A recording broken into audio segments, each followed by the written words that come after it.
Magandang araw mga kaibigan.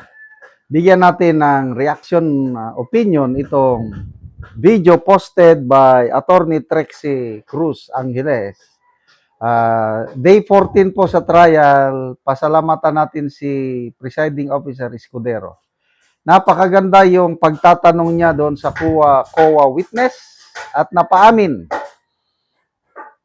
ni Senator Escudero na ang COA hindi sumunod sa due process. Nag-issue sila ng notice of disallowance without giving BP Sara to explain. So, ang galing. Ang galing ni Senator Escudero, blessing in disguise, na bumaliktad siya at siya ang nailagay ngayon na presiding officer. Ito, pakinggan natin si Attorney Trixie Angeles na nagpapaliwanag.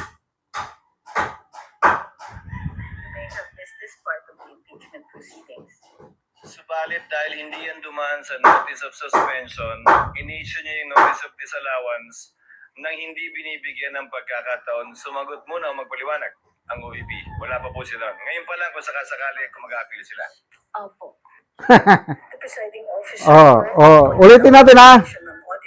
You may have missed this part of the impeachment proceedings.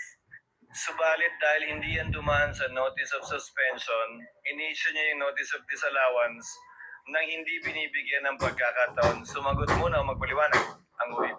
Wala pa po sila. Ngayon pa lang kung sakasakali kung mag-appeal sila. Opo. Yan. Ang due process pala, nung may nakitang medyo kakaiba ang COA, mag-issue ng notice of suspension. Parang Office of the Vice President, magpaliwanag muna. Pag hindi satisfied ang auditor, saka mag-issue ng notice of disallowance.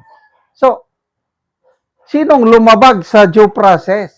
Sila, taga-COA. O, ito ngayon. Paliwanag ni Attorney Trixie. The presiding officer correctly pointed out to the Commission on Audit that they missed the crucial step before issuing a notice of disallowance. Nakalimutan nilang bigyan ng pagkakataon ang OVP na makapag-explain. Bahagi ito ng tinatawag ng karapatan sa due process. Nakalagay yan sa saligang batas under the Bill of Rights. Sabi dito, no person may be deprived of life, liberty, or property without due process of law. Ang ibig sabihin nito ay kailangan may fair na proseso na sinusundan bago maparusahan ang isang tao. Binibigyan ng respondent ng pagkakataon na sumagot at magbigay ng explanation. Nang sa gayon, ang tribunal, ahensya o maestrado ay mabubuo nila ang kwento ng tunay na pangyayari dahil narinig nila ang magkabilang panig. Last year, ang Korte Suprema, pinasura nila yung impeachment proceedings na nangyari sa House of Representatives. Dahil hindi rin nabigyan ng pagkakataon ang Vice Presidente na marinig ang mga charges sa kanya, makita ang ebidensya, at makasagot sa mga paratang. Red flag ito sa Commission on Audit. Ito ang luminous. Follow for more. Congressman. Ano ngayon? So, sa impeachment trial na ito, umaasa sila na paglabas ng mga witnesses nila, masisira nila si VP Sara. Lumalabas, itong witnesses ng COA, mga bagito, hindi alam. Ito, may magandang post ni Professor Malo Tikia tungkol sa nangyari, Day 14 trial. May sadyang kamalian ang mga taga-COA.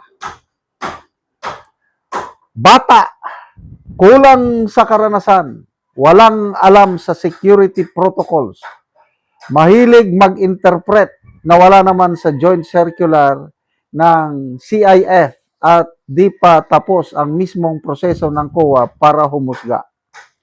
Nagtataka lamang ako kung bakit sila ang pinadala ng COA. Mahihina nga ito, yung si Wamil at itong kahapon, di Ocampo ata o Ocampo. May section head, division head, commission at full commission ang dadaanan ng recommendation mula sa level nila. Bakit di itong mga tao ang kasama o pinadala. Ika nga, the best and the brightest. Tuloy, imbis na lumiliwanag ay lumalabo ang usapin sa audit procedure na ginawa. Ang matindi, may husgang ginawa sa dalawang kasamahan ng detailed security kay BP na miyembro ng AFP. Iba ang trato ng AFP sa confidential and intelligence fund kesa auditors. Pero, hinusgahan na ang mga security heads. Example, si Colonel Lacheca at Colonel Nolasco. Mukhang di mismo alam ni COA Auditor Del Ocampo ang operational security pati order of battle. Muli, tinanong ni Presiding Officer Senator Judge Escudero. So, you have not heard the side of the Vice President or the OVP office with respect to what you heard Gina Acosta say under oath in the House hearings? Ang mahirap, lahat ng mga intelligence officers, handlers ng mga asset ay magkakaroon ng issue dahil hindi sila ang special disbursing officer. Apektado ang AFP, PNP, NICA, ISAF at iba pa. Ang tanong, kilala ba ng mga special disbursing officer ang mga informants? Hindi. Sila ba ang nagbibigay ng allowances sa mga informants? Hindi. Lahat ng may CIF ay apektado. Lahat. Ang unang nag-review ng CIF ni BP ay si Wamil. Nalipat siya at sumunod si Del Ocampo. Parehong di tapos ang proseso na isinaad sa COA manual. So, kung di tapos, ano ang aaksyonan ng impeachment court? Wala. Palpak talaga itong impeachment trial na ito. Sayang-sayang lang ang pera ng taong bayan. But anyway, pasalamatan natin si Senator Judge, Presiding Officer Escudero sa kanyang mga wise questions, pumapabor kay BP Sara kasi lumalabas ang COA, hindi sinusunod ang tamang proseso. So kung walang due process, that's injustice. Salamat mga kaibigan sa inyong pagsubaybay sa channel na ito. Nakakatulong kayo ng malaki sa tribong Talandig ng Bukidnon dahil ang sweldo natin sa channel na ito is pantulong sa tribo. Namimigay tayo ng libreng yero at pako para makapagpatayo sila ng mas maayos na tirahan. Panoorin nyo ang video na ito. Ako dire sa balay ni Gian sa Ganahay nga taga Sitio Kalapat Tagbagtalakag Bukidnon. So mao na ni siya ang natabangan og gero kay ang iyang atop trapal lang gyud. Og kini siya wala gyud nay bana kay gibiyaan sa iyang bana. Mao ra ni ang itsura sa iyang kahimtang. So mao na gyud ni ang ilang pagpuyo. So diri lang sila gatulugan. So mao na ni ang gihatag nga yero nga napulo ka buok nga iatop karon. So gitabangan rin ni sila sa pag-atop.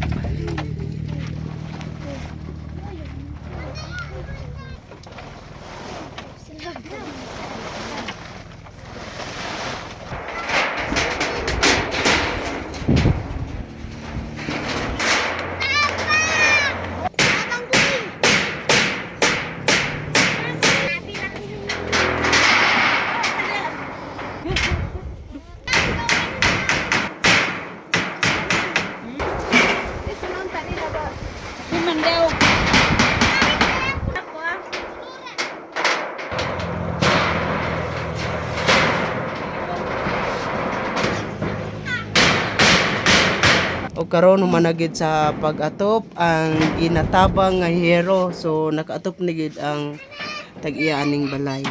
Una, salamat sa Ginoo, salamat sa naghatag sa kugsi na pulihan na tong trapal nga akong giatop lang. So naapa kay bana karon? Wala. Wala, so gibiyaan kasi mong bana. Mm. So pila ka buok ang imong anak? Ang nasa katulo. So pila day tanan imong anak? 5 unta. 5. So ang duha To sa akong mama. to as imong mama. So ikaw ra gabuhi sa imong anak O nga tolo. nga tulo. So nag-eskwela sila Eskwela ang duha, ang isa baby pa man. lagi. So unsa lang imong trabaho di ay? Trabaho ko sa agar. So ikaw na gid mangita gid og pangonsumo. Ako tanan. So salamat kaayo. Salamat kayo